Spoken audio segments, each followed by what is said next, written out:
Good morning and welcome to my living room. We have Lacey on the left and Lily on the right, and you've seen them before, I hope, in the previous video.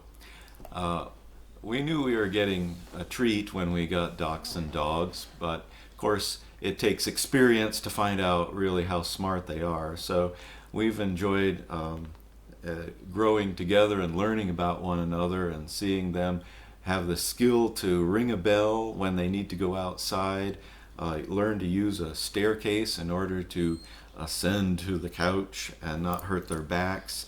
And even when one of them has a toy that the other wants, one of them is smart enough to create a distraction somewhere by barking at nothing outside so that the other will go and see, and then they can have the toy themselves, or the blanket as it were. So it's been fun to learn about that by experience. When it comes to, and now she's telling me that she doesn't want to be held here, so I might have to let her go.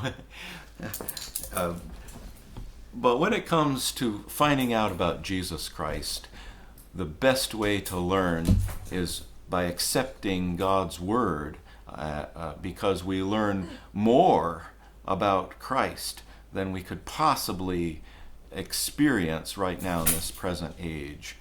And when we are in a time where we need extra strength and encouragement from the Lord and from understanding His power, let's turn to God's Word and find out in a way that we are not able to objectively put under a microscope. We have to accept it by revelation.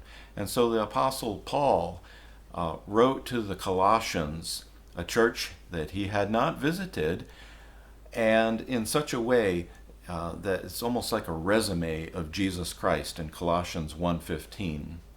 He is the image of the invisible God, the firstborn over all creation. For by him all things were created, things in heaven and on earth, visible and invisible, whether thrones or powers or rulers or authorities, all things were created by him and for him.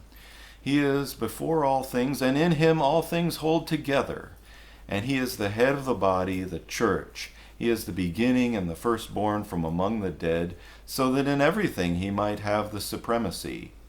For God was pleased to have all his fullness dwell in him, and through him to reconcile to himself all things, whether things on earth or things in heaven, by making peace through his blood shed on the cross. We would never know these things by experience. We need God's Word to tell us the revelation of, special revelation of salvation. So as much as we like to think that we can experience and learn and grow and use our rational powers, we need something even greater. And in a time of crisis such as this, we need to know that Jesus Christ is so much more powerful than we could ever have experienced right now. And so God bless you. Be encouraged. Jesus Christ is able to handle any crisis that we face and able to help you.